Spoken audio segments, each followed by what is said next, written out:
Assalamualaikum warahmatullahi wabarakatuh. Pada kesempatan ini saya akan membuat video pembelajaran UKIN Senin tanggal 6 Desember 2021. Yang saya akan gunakan untuk mengisi berkas portofolio UKIN saya. Assalamualaikum warahmatullahi wabarakatuh adik-adik. Bagaimana kabar hari ini? Baik.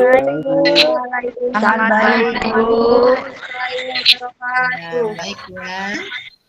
Oke, adik-adik, sebelum kita melaksanakan kegiatan belajar mengajar hari ini supaya beroleh berkah dari Allah Subhanahu wa taala, kita berdoa dulu ya sesuai dengan agama dan keyakinan kita masing-masing. Kira-kira siapa yang bisa memimpin?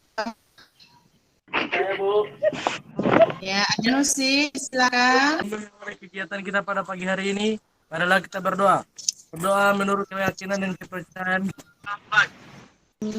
Sebelum kita melakukan kegiatan belajar pada pagi hari ini, dibaca tertibnya ya. Oke, yang pertama adik-adik harus selalu mengaktifkan kameranya.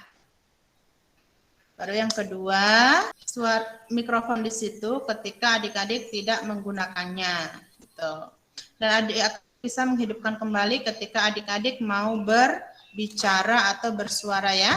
Setelah selesai berbicara, matikan kembali. Bisa. Iya, bagus. Ya adik-adik, sebelum kita melakukan kegiatan pembelajaran pada pagi hari ini, Ibu mau tanya, siapa yang masih ingat dengan pertemuan kemarin materinya apa kira-kira? Saya, Bu. Iya, disilakan Siti Nabila. Tentang perilaku dan peran perilaku kegiatan ekonomi. Iya, bagus sekali ya. Beri tepuk tangan untuk Siti Nabila. Oke. Tentang pelaku dan pelaku kegiatan ekonomi. Oke. Selanjutnya, siapa saja pelaku kegiatan ekonomi yang terlibat dalam pelaku kegiatan ekonomi?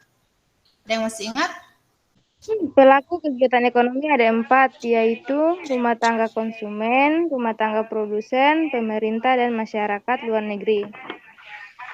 Iya, pelaku kegiatan ekonomi ada 4 ya adik-adik ya. Ada rumah tangga konsumen, rumah tangga produsen, pemerintah, dan masyarakat luar negeri. Kira-kira apa saja rumah tangga konsumen dan produsen dalam ekonomi? Ada yang tahu? Saya, Bu. Oke, silakan Desi. Peran rumah tangga konsumen yaitu menyediakan faktor produksi berupa SDA, SDM, modal, dan kewirausahaan.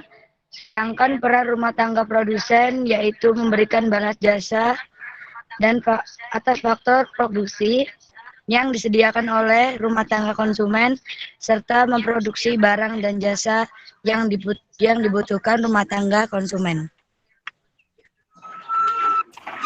Iya, bagus sekali ya. Berarti adik-adik sangat baik. Adik-adik ya, hari ini kita masuk pada materi diagram arus lingkar kegiatan ekonomi.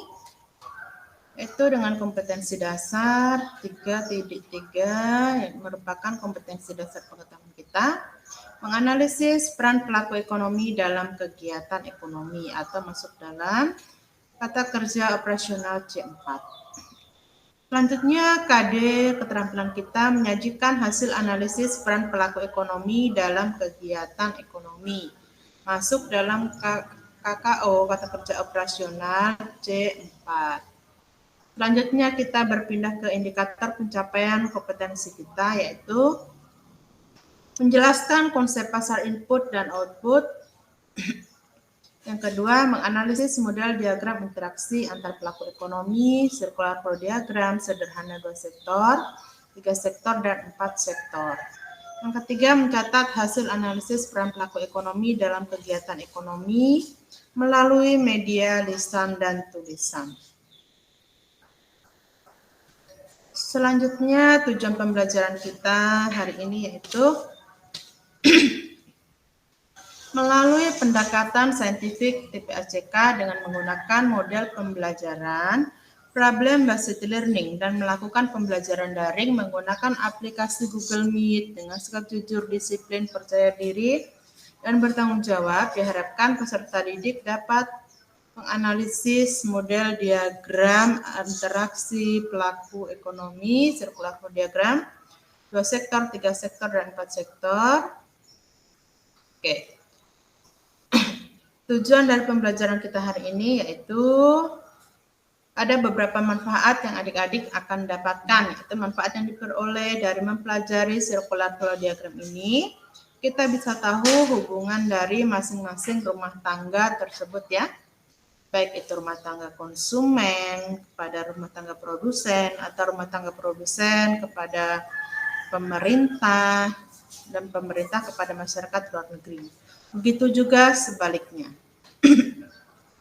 Hubungan antara rumah tangga produsen kepada rumah tangga konsumen atau rumah tangga konsumen ke pemerintah. Gitu. Selanjutnya, untuk membuka kegiatan hari ini, Ibu akan menjelaskan dulu tentang apa itu pasar input dan pasar output. Nah, adik-adik ya, di sini pasar input merupakan sebuah pasar yang menyediakan berbagai faktor produksi yang terdiri atas sumber daya alam, tenaga kerja, dan modal. Nah, di pasar ini yang diperjualbelikan bukan satu barang saja ya, melainkan faktor-faktor yang digunakan untuk membuat produk itu ada, misalnya tanah, uang, tenaga kerja, dan pengusaha. Berikut kita berpindah ke pasar output. Gitu. Pasar output yaitu merupakan pasar yang menyediakan faktor produk berupa barang dan jasa. Di sini yang diperjualbelikan adalah produk hasil produksi perusahaan. Nah, di pasar ini menjual barang-barang setengah jadi atau bahan jadi. Sebenarnya pasar output inilah yang disebut dengan pasar pada umumnya. Gitu. Di sini bersatukan dua gambar supaya adik-adik paham dengan materi yang ada. Nah, di gambar satu ini, dia merupakan gambar dari pasar input. Kenapa disebut pasar input? Karena di sini menjual faktor produksi, yaitu contohnya seperti sumber daya alam. Nah, di sini banyak sumber daya alam yang bisa digunakan untuk proses produksi lebih lanjut.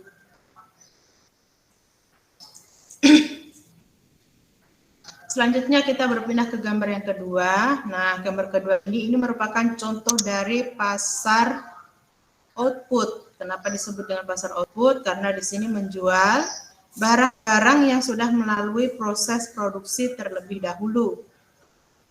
Seperti di sini contohnya barang-barang yang diperjualbelikan yaitu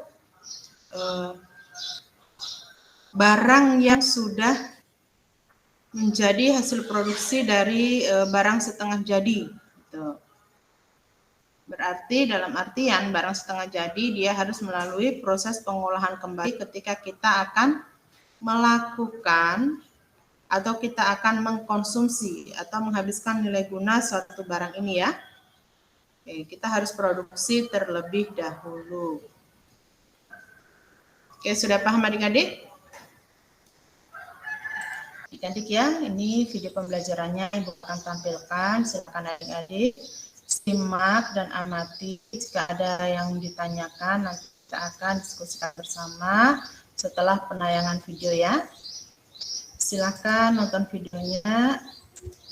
Oke, Assalamualaikum warahmatullahi wabarakatuh. Bertemu lagi dengan saya Haryanti untuk membuat video pembelajaran PPT dalam ekonomi dengan materi diagram arus lingkar kegiatan ekonomi.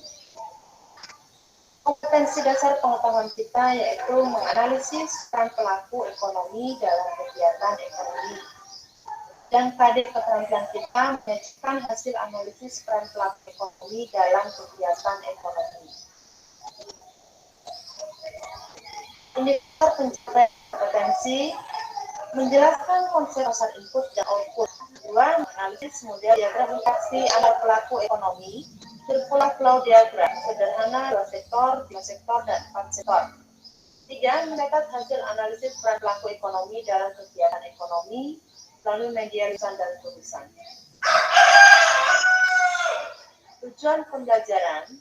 Setelah mengikuti kegiatan pembelajaran melalui model pembelajaran problem-based learning, peserta didik dapat menjelaskan konsep pasar input dan output, menganalisis model diagram interaksi antar pelaku ekonomi, circular flow diagram, sederhana 2 sektor, 3 sektor, dan 4 sektor, serta mencatat hasil analisis peran pelaku ekonomi dalam kegiatan ekonomi melalui media lisan dan tulisan.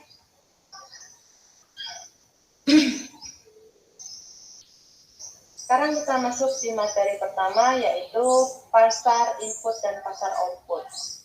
Pasar input merupakan sebuah pasar yang menyediakan berbagai faktor produksi yang terdiri atas sumber daya alam, tenaga kerja, dan modal. Di pasar ini yang diperjualbelikan bukan suatu barang, melainkan faktor yang membuat produk itu ada, misalnya tanah, uang, tenaga kerja, dan pengusaha. Berikut kita beralih ke pasar output. Pasar output merupakan pasar yang menyediakan faktor produk berupa barang atau jasa. Di sini yang diperjualbelikan adalah produk hasil produksi perusahaan.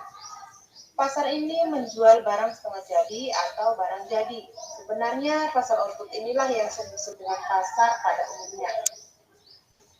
Lanjut kita beralih ke circular flow diagram 2 sektor. Arus lingkaran kegiatan perekonomian atau circular flow diagram 2 sektor masih bersifat sederhana atau tertutup. Circular flow diagram dalam perekonomian 2 sektor melibatkan interaksi antara rumah tangga konsumen dan rumah tangga produsen. Interaksi antar kedua pelaku kegiatan ekonomi tersebut bersifat saling menguntungkan. Dalam lingkaran kegiatan ekonomi tersebut terjadi perputaran arus uang di antara kedua pelaku ekonomi. Rumah tangga konsumen melakukan penawaran faktor produksi kepada rumah tangga produsen. Rumah tangga produsen melakukan permintaan faktor produksi kepada rumah tangga konsumen. Tawar-menawar faktor produksi terjadi di pasar input atau pasar faktor produksi. Selain arus uang, pada perekonomian 2 sektor terjadi perputaran arus barang dari rumah tangga produsen kepada rumah tangga konsumen. Rumah tangga produsen melakukan penawaran barang atau jasa kepada rumah tangga konsumen. Rumah tangga konsumen melakukan permintaan barang atau jasa kepada rumah tangga produsen. Tawar-menawar barang dan jasa terjadi pada pasar output atau pasar barang. Interaksi. Selanjutnya kita beralih ke circular flow diagram 3 pelaku kegiatan ekonomi atau disebut dengan 3 sektor. Nah, pada circular flow diagram perekonomian 3 sektor terdapat 3 pelaku ekonomi, yaitu rumah tangga konsumen, rumah tangga produsen, dan rumah tangga pemerintah. Perekonomian 3 sektor ini disebut juga perekonomian tertutup. Pemerintah berperan sebagai produsen dan konsumen. Sebagai konsumen, pemerintah memerlukan barang atau jasa yang dihasilkan rumah tangga produsen untuk memenuhi kebutuhan yang berkaitan dengan pelaksanaan pemerintahan. Pemerintah juga membutuhkan faktor produksi yang diperoleh dari rumah tangga konsumen berupa tenaga kerja atau pegawai negeri sebagai pelaksana tugas negara. Atas penggunaan barang atau jasa, pemerintah membayar sejumlah uang kepada rumah tangga produsen. Pemerintah juga akan memberikan balas jasa kepada rumah tangga konsumen atas penggunaan faktor produksi. Selain sebagai konsumen, pemerintah dapat berperan sebagai produsen. Pemerintah menghasilkan barang atau jasa yang digunakan untuk memenuhi kebutuhan masyarakat umum. Hal ini menimbulkan arus barang dari rumah tangga pemerintah kepada rumah tangga konsumen dan rumah tangga produsen. Barang atau jasa yang dibutuhkan rumah tangga pemerintah untuk memenuhi kebutuhan masyarakat antara lain bahan bakar dan gas, alat komunikasi, listrik, dan obat-obatan. Kegiatan produksi barang atau jasa untuk masyarakat umum dilakukan melalui lembaga ekonomi negara, yaitu BUMN. Penyediaan barang atau jasa dalam menciptakan kesejahteraan rakyat memerlukan biaya. Biaya tersebut diperoleh negara dari rumah tangga produsen dan rumah tangga konsumen melalui pemerintah pajak. Selanjutnya kita beralih ke circular flow diagram 4 sektor.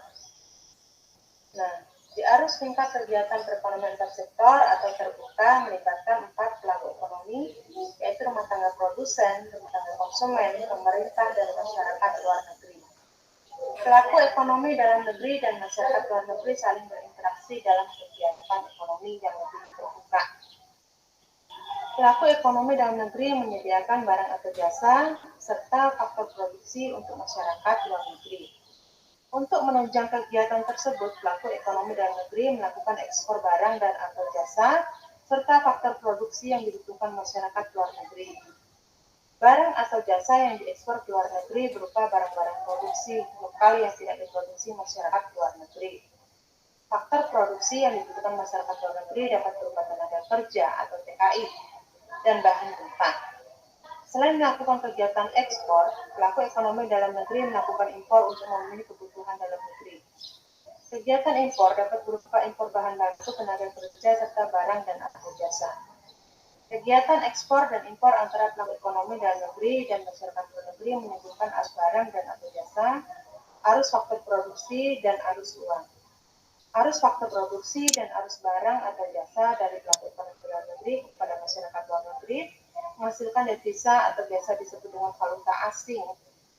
Penerimaan devisa akan meningkatkan pendapatan negara untuk menyelenggarakan pembangunan ekonomi. Oke, sekian video pembelajaran dari saya. Semoga bermanfaat. Saya ucapkan. Iya, adik-adik, itulah video pembelajaran kita hari ini ya.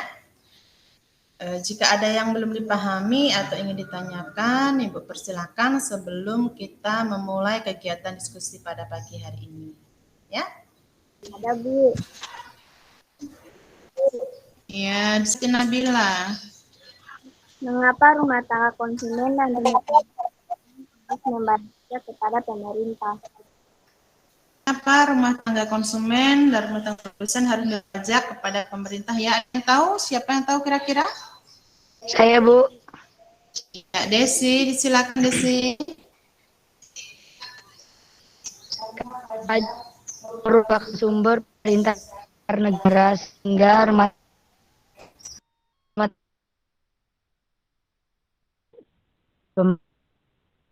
Ya, bagus sekali Desi ya. Oke ya, rumah tangga konsumen diberi pajak untuk meningkatkan pendapatan negara rangka biaya pembangunan nasional. Jika rumah tangga konsumen terlambat atau tidak membayar pajak, pemasukan negara akan berkurang dan berpotensi menghambat pembangunan nasional. Nah, adik-adik, jika nanti adik-adik sudah menghasilkan uang, sudah berproduksi, maka adik jangan lupa ya, bayar pajak kepada pemerintah. Kita harus taat bayar pajak kepada pemerintah supaya pemerintah ada pemasukan dan bisa digunakan untuk membangun fasilitas publik dan memberikan subsidi kepada kita ya, itu salah satu dan juga produsen. Ada lagi yang bertanya? Saya, Bu. Ya, silakan Haira. Apa yang diperoleh negara atas kegiatan ekspor barang dan jasa ke luar negeri? Pertanyaan dari Haira Cuteke ya.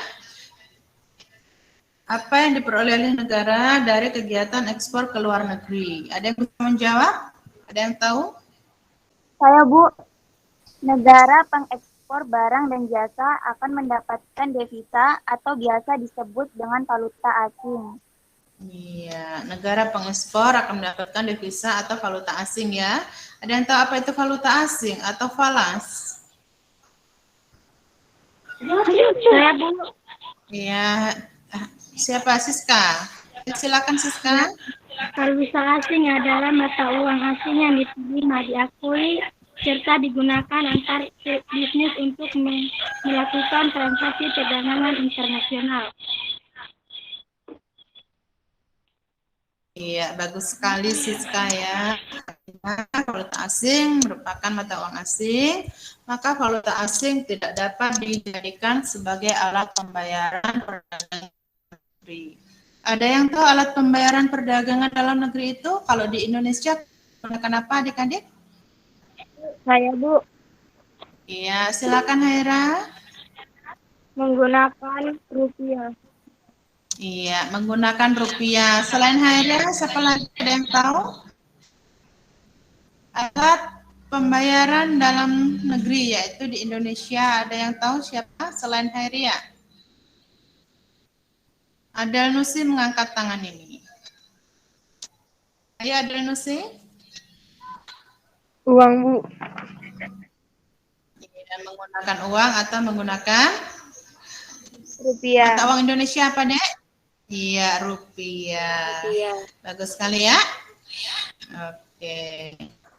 Sekarang kita berbagi dalam kelompok belajar ya. Silakan Ibu akan bagikan LKPD-nya. Di sini ada LKPD yang harus kalian kerjakan. Nah, di sini di dalam LKPD-nya Ibu sudah bagikan di WA grup juga ya. Silakan adik-adik lihat. Di sini ada petunjuk penggunaannya. Kemudian di sini ada LKPD-nya. Nah, di dalam LKPD ini silakan adik-adik menganalisis diagram arus kegiatan ekonomi. Kira apa yang terjadi antara rumah tangga konsumen ke rumah tangga pemerintah, ke rumah tangga pemerintah ke rumah tangga konsumen. Itu perhatikan arah panahnya ya. Petunjuknya. Sudah kelihatan LKPD-nya? Belum, Bu. Silakan perhatikan di sini LKPD-nya kita yang kita dapat tadi. Di sini ada petunjuk penggunaan LKPD. Nah, di dalam petunjuk ini ada tayangan video yang sudah tampilkan tadi. Sekarang adik-adik silakan mengisi LKPD ini. Silakan adik-adik menganalisis. Di sini ada RTK ke pemerintah dan peran pemerintah ke rumah tangga konsumen itu apa ya? Yang kedua, ke pemerintah dan pemerintah ke rumah tangga produsen. Begitu juga yang nomor 3, nomor 4, nomor 5, dan nomor 6. Oke, sudah paham dengan LKPD-nya? Iya, paham. Iya. Paham, Bu. Ya, sudah paham, silakan adik-adik kerjakan. Ibu kasih waktu 5 menit ya untuk mengerjakannya ya. Iya. Iya, silakan dikerjakan.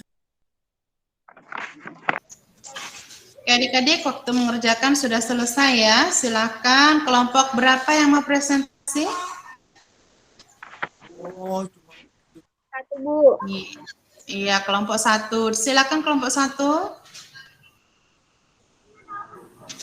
Nomor 1, rumah tangga konsumen membayar pajak kepada pemerintah dan pemerintah mengembalikan dalam bentuk subsidi dan fasilitas publik. Nomor 2, rumah tangga produsen membayar pajak kepada pemerintah dan pemerintah mengembalikan dalam bentuk fasilitas publik dan subsidi.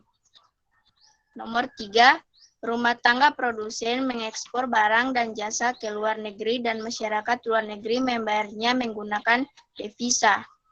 Nomor 4, RTK mengimpor barang dan jasa ke masyarakat luar negeri dan masyarakat luar negeri membayarnya dengan devisa. Nomor 5, rumah tangga konsumen menjual faktor produksi ke RTP dan RTP memberikan balas jasa atas faktor produksi ke RTK. Nomor 6, pemerintah melakukan ekspor tenaga kerja ke luar negeri dan masyarakat luar negeri memberikan balas jasa berupa devisa. Iya, bagus sekali ya hasil kerjanya dari kelompok 1 tadi. Ada yang mau menanggapi kira-kira siapa yang bertanya?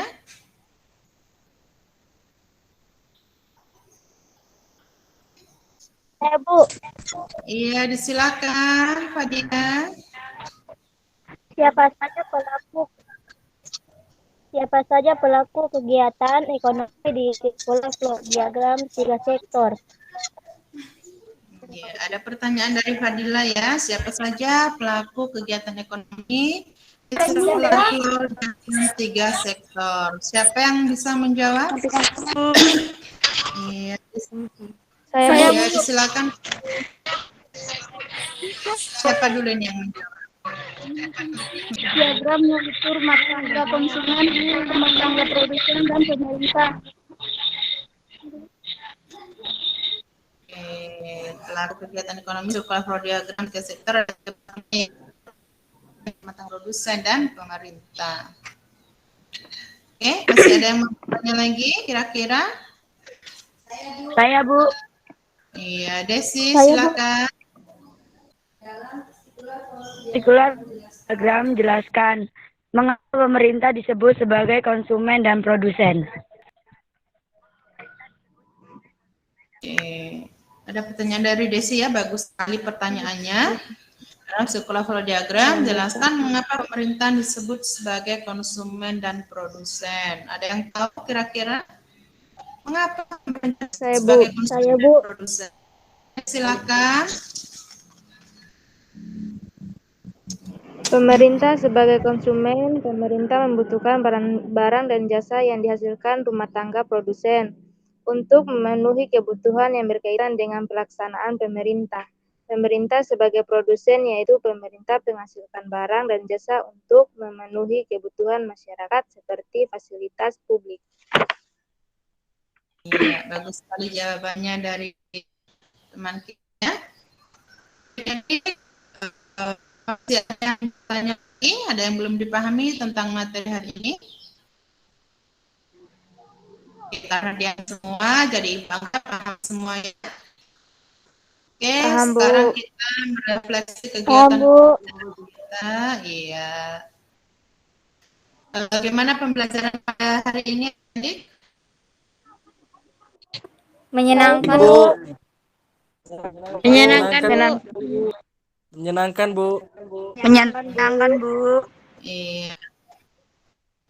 Menyenangkan ya, terima kasih sudah ikut berpartisipasi dalam kegiatan daring ya, karena ini kegiatan daring pertama kita. Oke, sekarang Ibu mau kasih penilaian kepada adik. Oke, untuk sebelum kita menutup kegiatan pelajaran pada pagi ini, ada yang bisa menarik kesimpulan dari kegiatan pembelajaran kita hari ini?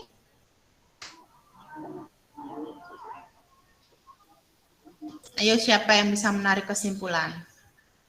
Saya, Bu. Iya, silakan. Pasar input adalah pasar yang menjual faktor-faktor produksi seperti SDA, SDM, modal, dan kewirausahaan. Pasar output adalah pasar yang menjual barang dan jasa yang sudah melalui proses produksi baik setengah jadi maupun baru jadi, sedangkan circular flow diagram ada 3, yaitu circular flow diagram 2, sektor 3, sektor, dan 4 sektor. Bagus sekali ya, terima kasih Adel. Oke, sekarang kita menutup kegiatan pelajaran pada pagi hari ini ya. Sebelumnya Ibu akan melakukan penilaian kepada adik-adik. Oke, siapa yang tahu dalam perekonomian 4 sektor, pemerintah Indonesia menjalin interaksi dengan masyarakat luar negeri untuk mendapatkan bantuan luar negeri. Jelaskan manfaat bantuan luar negeri bagi kegiatan ekonomi dalam negeri. Siapa yang tahu? Saya, Bu. Iya, silakan. Bantuan luar negeri akan meringankan kondisi perekonomian dalam negeri, misalnya pada saat menjadi musibah atau bencana alam. Bantuan tersebut dibutuhkan untuk memulihkan kondisi perekonomian dalam negeri. Ketika kita ada bencana alam, ketika terjadi peperangan, maka bantuan luar negeri itu nanti bisa membantu kegiatan perekonomian negara kita. Oke, lanjut. Sekarang Ibu bertanya. Ini pertanyaan terakhir. Ya. Pada arus lingkar kegiatan perekonomian 2 sektor, bagaimana rumah tangga konsumen memperoleh balas jasa dalam kegiatan produksi? Siapa yang tahu? Saya, Bu. Saya, Bu. Patriani Sitali. Banyak sekali yang tahu. Iya, Ibu. Rumah tangga konsumen berperan menyediakan faktor produksi yang digunakan dalam proses produksi. Atas penyediaan faktor produksi tersebut, konsumen memperoleh balas jasa dari rumah tangga produsen. Iya, bagus sekali ya dari teman kita tadi bisa menjawab. Oke, berarti adik-adik paham dengan materi kita hari ini ya. Adik-adik untuk tugas rumah ya, silakan adik-adik bergabung dengan kelasnya masing-masing. Kemudian di sini nanti di dalam Google Classroom itu adik-adik akan ada satu tugas untuk adik-adik kerjakan di rumah supaya adik-adik tidak lupa dengan materi yang kita bahas pada pagi hari ini. Dan Ibu akan kumpul minggu depan ya. Kalau sudah selesai silakan adik-adik kirim lagi ke dalam classroom ini. Oke? Kita berdoa dulu sebelum mengakhiri kegiatan pembelajaran hari ini. Siapa yang bisa memimpin doa? Sebelum mengakhiri kegiatan kita pada pagi hari ini, marilah kita berdoa. Berdoa dimulai. Bismillahirrahmanirrahim. Subhana rabbika rabbil izzati amma yasifun wa salamun alal mursalin walhamdulillahi rabbil alamin. Doa selesai. Oke, terima kasih Hapin ya. Oke, kita akhiri pertemuan pada pagi hari ini. Silakan adik-adik boleh beristirahat sambil menunggu pembelajaran daring yang berikutnya. Assalamualaikum warahmatullahi wabarakatuh. Waalaikumsalam warahmatullahi wabarakatuh. Assalamualaikum warahmatullahi wabarakatuh.